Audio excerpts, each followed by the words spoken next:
Welcome back to my channel. ಇದು Friday morning ನಾನು ಇವತ್ತು 4 ಗಂಟೆಗೆ ಎದ್ದಿದ್ದೀನಿ. ಡೈಲಿ ನನ್ನ ರೂಟೀನ್ ಹೇಗಿತ್ತು ಹಾಗೆಯೇ ಇವತ್ತು ಕೂಡ ಬೆಳಗ್ಗೆ ಎದ್ಬಿಟ್ಟು ಫ್ರೆಶ್ ಅಪ್ ಆಗಿ, ಅಂದರೆ ಇವತ್ತು ನಾನು ಬೆಳಗ್ಗೆ ಪೂಜೆ ಮಾಡೋದಕ್ಕೆ ಹೋಗಲಿಲ್ಲ, ಪೂಜೆ ಮಾಡೋವಾಗಿರಲಿಲ್ಲ. ಹಾಗಾಗಿಬಿಟ್ಟು ನನ್ನ ಹಸ್ಬೆಂಡೇ ನನ್ನ ಜೊತೆಗೇ ಅವರು 5 ಗಂಟೆಗೆ ಎದ್ಬಿಟ್ಟು ಅವರೇ ಪೂಜೆ ಮಾಡೋದಕ್ಕೆ ರೆಡಿ ಮಾಡ್ಕೊಳ್ತಾಯಿದ್ರು. ನಾನು ಫ್ರೆಶ್ ಅಪ್ ಆಗಿ ಬಂದುಬಿಟ್ಟು ಹಾಲು ಕಾಯಿಸಿ ಅವರೇ ಟೀ ಮಾಡ್ಕೊಂಡು ಕೊಟ್ಬಿಟ್ಟು ನಾನು ತಿಂಡಿಗೆ ರೆಡಿ ಮಾಡ್ಕೊಳ್ತಿದ್ದೀನಿ. ಹಾಗೆ ಇವತ್ತು ಹೆಲ್ದಿಯಾಗಿ ಒಂದು ಜ್ಯೂಸ್ ಮಾಡ್ಕೊಳ್ಳೋಣ ಅಂತ ರೆಡಿ ಮಾಡ್ಕೊಳ್ತಾ ಇದ್ದೀನಿ. ನೆಲ್ಲಿಕಾಯಿ, ಕಾಳು ಮೆಣಸು ಮತ್ತು ಕರಿಬೇವಿನ ಸೊಪ್ಪು ಮತ್ತು ಸ್ವಲ್ಪ ಸೌತೆಕಾಯಿ ನೀರು ಹಾಕ್ಕೊಂಡ್ಬಿಟ್ಟು ಗ್ರೈಂಡ್ ಮಾಡಿಕೊಂಡೆ.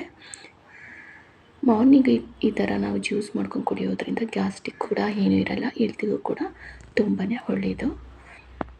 ನೆಲ್ಲಿಕಾಯಿ ಜ್ಯೂಸ್ ರೆಡಿ ಮಾಡಿ ಇಟ್ಬಿಟ್ಟು ಇವಾಗ ತಿಂಡಿಗೆ ರೆಡಿ ಮಾಡ್ಕೊಳ್ತಿದ್ದೀನಿ. ಬಿಸಿಬೇಳೆಭಾತ್ ಮಾಡೋಣ ಅಂತ ಪ್ರಿಪ್ರೇಷನ್ ಮಾಡ್ಕೊಳ್ತಾ ಇದ್ದೆ. ಅಂದರೆ ರೈಸ್ ನಾನು ಸಪ್ರೇಟ್ ಮಾಡಿರ್ತೀನಿ ಬಿಸಿಬೇಳೆಭಾತ್ ಮಾಡೋದಕ್ಕೆ, ಜೊತೆಗೇ ಅಕ್ಕಿ ಹಾಕಿಬಿಟ್ಟು ಬಿಸಿಬೇಳೆಭಾತ್ ಮಾಡಲ್ಲ. ಫಸ್ಟು ರೈಸ್ ಮಾಡಿಟ್ಕೊಂಡು ನೆಕ್ಸ್ಟು ಬೇಳೆ ಮತ್ತು ತರಕಾರಿ ಎಲ್ಲ ಹಾಕಿಬಿಟ್ಟು ರೆಡಿ ಮಾಡ್ಕೊಳ್ತೀನಿ. ಹಾಗೆ ನಾವು ಈಗ ಮಾರ್ನಿಂಗು ಈ ಥರ ಜ್ಯೂಸ್ ಮಾಡ್ಕೊಂಡು ಕುಡಿಯೋದ್ರಿಂದ, ನೆಲ್ಲಿಕಾಯಿ ಇರ್ಬೋದು, ಇಲ್ಲಾಂದರೆ ಬಿಸಿನೀರಿಗೆ ನಿಂಬೆ ರಸ ಹಾಕ್ಕೊಂಡು ಕುಡಿಯೋದ್ರಿಂದ ಗ್ಯಾಸ್ಟ್ರಿಕ್ ಇರಲ್ಲ. ನನಗೊಂದು ಆಲ್ಮೋಸ್ಟ್ ಜಾಸ್ತಿ ಗ್ಯಾಸ್ಟ್ರಿಕ್ ಬರೋದು. ಈ ಥರ ಕುಡಿಯೋದ್ರಿಂದ ಗ್ಯಾಸ್ಟ್ರಿಕ್ ಇವಾಗ ನನಗೆ ಕಡಿಮೆ ಆಗಿದೆ, ಗ್ಯಾಸ್ಟ್ರಿಕ್ ಏನಿಲ್ಲ. ಹಾಗೆ ಬಿಸಿಬೇಳೆಭಾತ್ ಮಾಡೋದಕ್ಕೆ ಅಂತ ಆಲೂಗೆಡ್ಡೆ, ಕ್ಯಾರೆಟು, ಬೀನ್ಸು ತೊಗೊಂಡಿದ್ದೀನಿ. ಅದು ಮೇಲೆ ಸಿಪ್ಪೆ ಎಲ್ಲ ತೆಗೆದುಬಿಟ್ಟು ವಾಶ್ ಮಾಡ್ಕೊಂಡು ಹೆಚ್ಚೋದ್ರಿಂದ ಅದು ಕ್ಲೀನ್ ಆಗುತ್ತೆ, ತರಕಾರಿ ಎಲ್ಲ ಕ್ಲೀನಾಗಿರುತ್ತೆ. ನಾವು ಹಾಗೇ ಎಲ್ಲ ಸಿಪ್ಪೆ ಎಲ್ಲ ತೆಗೆದೇ ಹಾಗೆ ವಾಶ್ ಮಾಡಿಕೊಂಡು ಹಾಕೋದ್ರಿಂದ ಕ್ಲೀನಾಗಿರುತ್ತೆ ಅಂತ ಅನಿಸಲ್ಲ. ಮೇಲೆ ಸಿಪ್ಪೆ ಎಲ್ಲ ತೆಗೆದು ವಾಶ್ ಮಾಡ್ಕೊಂಡು ಕಟ್ ಮಾಡಿ ಹಾಕ್ಕೊಂಡ್ರೆ ಚೆನ್ನಾಗಿರುತ್ತೆ. ಹಾಗೆ ಈಗ ಅದನ್ನೆಲ್ಲ ಒಂದು ಸ್ವಲ್ಪ ವಾಶ್ ಮಾಡ್ಕೊಂಡ್ಬಿಟ್ಟು ಚಿಕ್ಕ ಚಿಕ್ಕದಾಗಿ ಉದ್ದ ಸ್ವಲ್ಪ ಈಗ ವೆಜಿಟೇಬಲ್ ಪಲಾವಿಗೆ ಕಟ್ ಮಾಡ್ತೀವಲ್ಲ ಆ ಶೇಪಲ್ಲಿ ಕಟ್ ಮಾಡಿಕೊಂಡ್ರೆ ತಿಂಡಿ ಬಿಸಿಬೇಳೆಭಾತು ಚೆನ್ನಾಗಿರುತ್ತೆ. ವೆಜಿಟೇಬಲ್ ಎಲ್ಲ ಕಟ್ ಮಾಡ್ಕೊಂಡಾಯಿತು. ಇವಾಗ ಒಂದು ಕುಕ್ಕರಿಗೆ ಹೆಸರುಬೇಳೆ, ತೊಗರಿಬೇಳೆ ಕೂಡ ಹಾಕ್ಕೊಳ್ತಿದ್ದೀನಿ. ಕೆಲವೊಬ್ಬರು ತೊಗರಿಬೇಳೆ ಕೂಡ ಹಾಕ್ಕೊಂಡು ಬಿಸಿಬೇಳೆಭಾತ್ ಮಾಡ್ಬೋದು. ಹೆಸರುಬೇಳೆ ಹಾಕೋದ್ರಿಂದ ಇನ್ನೂ ಬಿಸಿಬೇಳೆಭಾತು ಇನ್ನೂ ಟೇಸ್ಟು ಚೆನ್ನಾಗಿ ಬರುತ್ತೆ. ಹಾಗೆ ಒಂದೆರಡು ಸರಿ ವಾಶ್ ಮಾಡಿ ಎತ್ತಿಟ್ಕೊಂಡು ನೆಕ್ಸ್ಟು ಅದಕ್ಕೆ ನಾವು ಕಟ್ ಮಾಡಿ ಇಟ್ಕೊತ ತರಕಾರಿಗಳನ್ನೆಲ್ಲ ಹಾಕ್ಕೊಳ್ತಿದ್ದೀನಿ. ಬೀನ್ಸು, ಆಲೂಗಡ್ಡೆ ಮತ್ತು ಕ್ಯಾರೆಟು.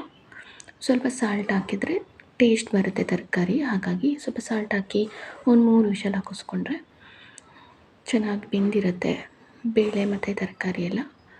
ಇವಾಗ ಒಂದು ಸ್ಮೂತಿ ಅದು ಬೇಯೋಷ್ಟರಲ್ಲಿ ಒಂದು ಸ್ಮೂತಿ ಮಾಡ್ಕೊಳ್ಳೋಣ ಅಂತ ಒಂದು ಆ್ಯಪಲ್ಲು, ಡ್ರ್ಯಾಗನ್ ಹಾಗೆ ಇವಾಗ ಬೇಳೆನೂ ಕೂಡ ಸೈಡಲ್ಲಿ ಬೇಯ್ತಾ ಇದೆ, ತರಕಾರಿ ಮತ್ತು ಬೇಳೆ ಅಷ್ಟನ್ನು ಸ್ಮೂತಿ ಮಾಡಿಕೊಂಡ್ರೆ ನನಗೂ ಸ್ವಲ್ಪ ಬೇಗ ಆಗುತ್ತೆ ತಿಂಡಿ ಎಲ್ಲ. ಹಾಗೆ ಡ್ರ್ಯಾಗನ್ ಫ್ರೂಟ್ಸು, ಆ್ಯಪಲ್ಲು ಮತ್ತು ಓವರ್ನೈಟು ನಾನು ಓಟ್ಸು ಕೂಡ ಹಾಕ್ಕೊಂಡಿದ್ದೆ ಹಾಲಲ್ಲಿ, ಅದನ್ನು ಕೂಡ ಹಾಕ್ಕೊಳ್ತಿದ್ದೀನಿ. ಒಂದು ಸ್ವಲ್ಪ ಮಿಲ್ಕ್ ಹಾಕ್ಬಿಟ್ರೆ ಸ್ಮೂತಿ, ಹೆಲ್ದಿಯಾಗಿರೋಂಥ ಒಂದು ಸ್ಮೂತಿ ರೆಡಿ ಆಗುತ್ತೆ. ನಾನು ಹಾಕ್ಕೊಂಡೆ, ಶ್ರೀನಿವಾಸಗೂ ಹಾಕ್ಕೊಡ್ತಿದ್ದೀನಿ. ಅವ್ರಿಗೆ ಒಂದು ಸ್ವಲ್ಪ ಆದರೆ ಸಾಕು, ಅದನ್ನು ಅವ್ರು ಕುಡಿಯೋಲ್ಲ, ಈ ಥರದ್ದೆಲ್ಲ ಅವ್ರಿಗೆ ಇಷ್ಟ ಆಗೋಲ್ಲ. ಹಾಗೆ ಸ್ಮೂತಿ ಮಾಡಿಕೊಂಡೆ. ಅದನ್ನೇ ಅವ್ರು ಕಾಮಿಡಿ ಮಾಡ್ತಾಯಿದ್ರು, ಇದನ್ನೆಲ್ಲ ನನಗೆ ಕೊಡ್ತೀಯಾ, ಕುಡಿಯೋದಕ್ಕಾಗಲ್ಲ ಅಂತ. ಇವಾಗ ಒಗ್ಗರಣೆಗೆ ಒಂದು ಸ್ವಲ್ಪ ಆಯಿಲು, ಕರಿಬೇವಿನ ಸೊಪ್ಪು, ಒಂದು ಈರುಳ್ಳಿ, ಒಂದು ಟೊಮೊಟೊ ತೊಗೊಂಡಿದ್ದೀನಿ. ಟೊಮೊಟೊ ಜಾಸ್ತಿ ಹಾಕಿದ್ರೆ ಸ್ವಲ್ಪ ಹುಳಿ ಬರುತ್ತೆ, ಹುಳಿ ಇದ್ದರೆ ನನಗೆ ಇಷ್ಟ ಆಗೋಲ್ಲ. ಹಾಗೆ ಬೇಯಿಸಿಟ್ಕೊಂಡಿರೋಂಥ ಬೇಳೆ, ತರಕಾರಿ ಅದನ್ನು ಕೂಡ ಆ್ಯಡ್ ಮಾಡಿಕೊಂಡೆ. ಹಾಗೆ ಬಿಸಿಬೇಳೆಭಾತ್ ಪೌಡರು 1-2 ಸ್ಪೂನಷ್ಟು, ಒಂದು ರೆಡ್ ಚಿಲ್ಲಿ ಪೌಡರ್ 1 ಸ್ಪೂನು, ರುಚಿಗೆ ನೋಡಿಕೊಂಡು ಸಾಲ್ಟ್ ಹಾಕ್ಕೋಬೋದು, ಏಕೆಂದರೆ ರೈಸಿಗೆ ಹಾಕ್ಕೊಂಡಿರ್ತೀವಿ. ಹಾಗೆ ಬೇಳೆ ತರಕಾರಿ ಎಲ್ಲ ಬೇಯಿಸಬೇಕಾದ್ರೂ ಕೂಡ ಹಾಕ್ಕೊಂಡಿರ್ತೀವಿ. ಸ್ಟಾರ್ಟಿಂಗೇ ರೈಸ್ ಮಾಡಿಟ್ಕೊಂಡಿದ್ದೆ, ಅದನ್ನು ಕೂಡ ಹಾಕ್ಕೊಳ್ತಿದ್ದೀನಿ. ಮೇಲೊಂದು ಸ್ವಲ್ಪ ಕೊತ್ತಂಬರಿ ಸೊಪ್ಪು ಹಾಕಿದರೆ ಬಿಸಿಬೇಳೆಭಾತ್ ರೆಡಿ ಆಗುತ್ತೆ. ಹಾಗೆ ಇದ್ರ ಜೊತೆಗೆ ಒಂದು ಸ್ವಲ್ಪ ಓವರ್ನೈಟು ನಾನು ಕಡಲೆಕಾಳನ್ನ ಹಾಕ್ಕೊಂಡಿದ್ದೆ, ಅದಕ್ಕೆ ಕೋಸಂಬರಿ ಕೂಡ ಮಾಡ್ಕೊಳ್ತಿದ್ದೀನಿ. ಕಡಲೆಕಾಳು ಮತ್ತು ಹೆಸರುಕಾಳು ತಿನ್ನೋದ್ರಿಂದ ಇದರಿಂದ ತುಂಬಾ ಬೆನಿಫಿಟ್ಸ್ ಇದೆ, ಹೆಲ್ತಿಗೂ ಕೂಡ ತುಂಬಾ ಒಳ್ಳೆಯದು. ಸ್ವಲ್ಪ ಸೌತೆಕಾಯಿ, ಈರುಳ್ಳಿ, ಟೊಮೊಟೊ, ಒಂದು ಹಸಿರು ಮೆಣಸಿಗೆ, ಒಂದು ಸ್ವಲ್ಪ ಸಾಲ್ಟ್ ಹಾಕ್ಕೊಂಡ್ರೆ ಕೋಸಂಬರಿ ರೆಡಿ ಆಗುತ್ತೆ. ಮಾರ್ನಿಂಗು ಬ್ರೇಕ್ಫಾಸ್ಟ್ಗೆ ಚೆನ್ನಾಗಿರುತ್ತೆ, ಹೆಲ್ದಿ ಕೂಡ. ಒಂದು ಸ್ವಲ್ಪ ಕೊತ್ತಂಬರಿ ಸೊಪ್ಪು ಹಾಕಿದರೆ ಇನ್ನೂ ಟೇಸ್ಟ್ಫುಲ್ಲಾಗಿ ರೆಡಿ ಆಯಿತು. ಇದನ್ನು ಕೂಡ ಶ್ರೀನಿವಾಸ್ ತಿನ್ನಲ್ಲ, ನಾನು ಒಬ್ಬಳೇ. ಇವಾಗ ತಿಂಡಿಗೆಲ್ಲ ರೆಡಿ ಮಾಡಿಬಿಟ್ಟು ಇವಾಗ ಸಾಂಬಾರು, ಮಧ್ಯಾಹ್ನ ಸಾಂಬಾರಿಗೆ ಅಂತ ಹೇಳ್ಬಿಟ್ಟು ಬದನೆಕಾಯಿ ಹಾಕಿ ಬೇಯಿಸೋದಕ್ಕೆ ರೆಡಿ ಮಾಡ್ಕೊಳ್ತಾ ಇದ್ದೆ. ಅಷ್ಟರಲ್ಲಿ ಪೂಜೆ ಮುಗಿಸ್ಕೊಂಡು ಬಂದರು. ಅವರಿಗೆ ಸ್ವಲ್ಪ ತಿಂಡಿ ಹಾಕ್ಕೊಟ್ಬಿಟ್ಟು ಮಧ್ಯಾಹ್ನ ಸಾಂಬಾರು ರೈಸ್ ಮಾಡಿ ಸಾಂಬಾರು ಮಾಡೋಣ ಅಂತ ಸಾಂಬಾರು ರೆಡಿ ಮಾಡ್ಕೋಬೇಕು.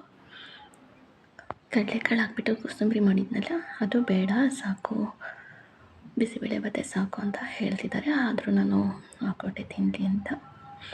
ಆದರೂ ಅವರು ಅದೇನು ಇಷ್ಟ ಆಗಲ್ಲ, ಮತ್ತೆ ಅವ್ರು ತಿಂದು ಬರೀ ಬಿಸಿಬೇಳೆದಷ್ಟೇ ತಿಂತಾರೆ. ಅದು ಬೇರೆ ಏನು ಹಾಕ್ಕೊಟ್ಟಿರ್ತೀನಿ ಕೋಸಂಬರಿ, ಅದು ಹಿಟ್ಟ ನನಗೆ ಬರುತ್ತೆ, ಅವ್ರು ತಿನ್ನಲ್ಲ. ಈಗ ಸಾಂಬಾರಿಗೆ ಅಂತ ರೆಡಿ ಮಾಡ್ಕೊಳ್ತಿದ್ದೀನಿ. ಸಾಂಬಾರು ಮಾಡಿಟ್ಬಿಟ್ರೆ ಮಧ್ಯಾಹ್ನ ನಾವು ಫ್ರೀ ಆಗ್ತೀನಿ. ಮಧ್ಯಾಹ್ನ ಇಲ್ಲಾಂದರೆ ಮತ್ತೆ ತಿಂಡಿ ಮಾಡಿ ಮತ್ತೇನಾದರೂ ಕೆಲಸ ಇತ್ತು ಮಾಡಿಬಿಟ್ಟು ಆಮೇಲೆ ಏನಾದರೂ ಅಡುಗೆ ಮಾಡೋಣ ಅಂದರೆ ಬೇಜಾರು ಅನಿಸುತ್ತೆ. ಮತ್ತೆ ಹಾಗಾಗಿಬಿಟ್ಟು ಒಂದೊಂದು ಟೈಮು ಮಧ್ಯಾಹ್ನನೇ ಮಾಡಿ ರೆಡಿ ಮಾಡಿಬಿಟ್ಟಿರ್ತೀನಿ. ಆಮೇಲೆ ಅದ್ರ ಜೊತೆ ಬಿಸಿ ರೈಸ್ ಮಾಡ್ಕೊಂಡ್ಬಿಟ್ಟು ಮಧ್ಯಾಹ್ನ ಊಟ ಮಾಡ್ತೀನಿ. ಸಾಂಬಾರು ಮಾಡೋದಕ್ಕೆ ಬದನೆಕಾಯಿ ಮತ್ತು ಒಂದೆರಡು ಟೊಮೊಟೊ, ಹಸಿಮೆಣ್ಸಿನ್ಕಾಯಿ ಹಾಕ್ಕೊಂಬಿಟ್ಟು ಬೇಯಿಸಿ ಇಟ್ಟಿಟ್ಕೊಂಡಿದ್ದೀನಿ. ಒಗ್ಗರಣೆಗೆ ಒಂದು ಈರುಳ್ಳಿ, ಒಂದು ಟೊಮೊಟೊ, ಒಂದು ಸ್ವಲ್ಪ ಕರಿಬೇವಿನ ಸೊಪ್ಪು, ಆಯಿಲು, ಸಾಸಿವೆ ಹಾಕ್ಕೊಂಡು ಅದಕ್ಕೆ ನಾವು ಬೇಯಿಸಿಟ್ಕೊಂಡಿರುವಂಥ ಸ್ವಲ್ಪ ಇರುತ್ತೆ ಟೊಮೊಟೊ, ಬದನೆಕಾಯಿ, ಅದನ್ನೆಲ್ಲ ಸ್ವಲ್ಪ ಜಿಜ್ಕೋಬೇಕಾಗುತ್ತೆ, ತರಿಯಾಗಿರಬೇಕು. ಅದಕ್ಕೆ ಹಾಗೆ ನಾನೇನು ರುಬ್ಕೊಳೋದಕ್ಕೇನು ಹೋಗಲಿಲ್ಲ. ಮಸಾಲೆನ ಹಾಗೆ ಡೈರೆಕ್ಟಾಗಿ ಒಗ್ಗರಣೆ ಹಾಕ್ತಿದ್ದೀನಿ. ಸಿಂಪಲ್ಲಾಗಿರಲಿ. ಮುದ್ದೆಗಾದರೆ ರುಬ್ಕೊಂಡ್ರೆ ಚೆನ್ನಾಗಿರುತ್ತೆ. ನಾನು ರೈಸಿಗೆ ಮಾಡ್ತಿದ್ದೀನಿ, ಹಾಗಾಗಿ ರುಬ್ಕೊಳೋದೇನು ಬೇಡ ಅಂತ ಡೈರೆಕ್ಟಾಗಿ ಸಾಂಬಾರ ಮತ್ತು ಹುಣಸೆ ರಸ ಹಾಕ್ಬಿಟ್ಟು ಸಾಲ್ಟ್ ಹಾಕಿ ಸಾಂಬಾರನ್ನ ರೆಡಿ ಮಾಡೋಕ್ಕೆ ಇಡ್ತಾಯಿದ್ದೆ. ಸಾಂಬಾರು ಆಯಿತು. ಇವಾಗ ಅಡುಗೆ ಮನೆ ಕ್ಲೀನ್ ಮಾಡಿಕೊಂಡ್ರೆ ಇವತ್ತಿನ ಡ್ಯೂಟಿ ನಾನು ಮುಗೀತು. ಮತ್ತು ಸಾಯಂಕಾಲದವರೆಗೂ ಸ್ವಲ್ಪ ಫ್ರೀಯಾಗಿರ್ಬೋದು, ರೆಸ್ಟ್ ಮಾಡ್ಬೋದು. ಮತ್ತು ನೆಕ್ಸ್ಟ್ ವೀಡಿಯೋದಲ್ಲಿ ಸಿಗ್ತೀನಿ. ವಿಡಿಯೋ ಇಷ್ಟ ಆಗಿದ್ದರೆ ಒಂದು ಲೈಕ್ ಮಾಡಿ.